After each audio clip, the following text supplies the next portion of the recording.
एक जमाने में एक गांव में एक किसान रहता था। उसके पास एक गधा था जो रोजाना नमक की बोरियां बाजार ले जाया करता था। गधा बड़ा मेहनती था, लेकिन उतना ही बेवकूफ भी। एक दिन जब गधा नमक की बोरियां लेकर जा रहा था, तो रास्ते में एक नदी पड़ी। नदी पर एक छोटा सा पुल था, लेकिन गधे का पैर फिसल गया और वह नमक की बोरियों सहित नदी में गिर गया।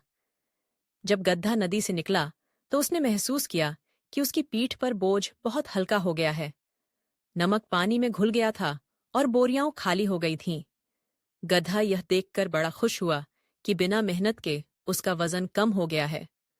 अगले दिन जब किसान ने गधे की पीठ पर नमक की बोरियां लाद दीं, तो गधे ने सोचा, अगर मैं आज भी नदी में गिर जाऊं तो मेरा वजन फिर से कम हो जाएगा।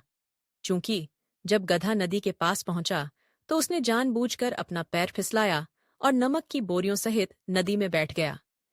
एक बार फिर सारा नमक पानी में घुल गया और गधे का बोझ हल्का हो गया। किसान यह देखकर बड़ा हैरान हुआ कि उसका नमक रोजाना बर्बाद हो रहा है। उसने सोचा कि जरूर कोई समस्या है। अगले दिन उसने गधे की पीठ पर नमक की बोरियों की बजाय रुई की बोरियां लाद दीं। जब गधा नदी के पास पहुंचा, तो उसने अपनी पुरानी आदत के अनुसार जानबूझकर अपना पैर फिसलाया और रुई की बोरियों सहित नदी में बैठ गया। लेकिन इस बार कुछ अलग हुआ।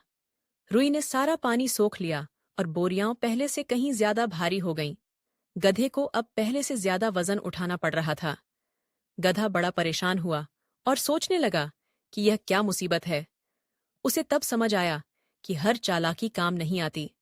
उस दिन के बाद गधे ने कभी जानबूझकर नदी में बैठने की कोशिश नहीं की और ईमानदारी से अपना काम करता रहा। यह कहानी सिखाती है कि चालाकी हमेशा सफल नहीं होती और कभी-कभी हमें अपनी गलतियों से सीखना पड़ता है। गधे ने वजन कम करने की लालच में जो चालाकी की, उसका उल्टा परिणाम निकला।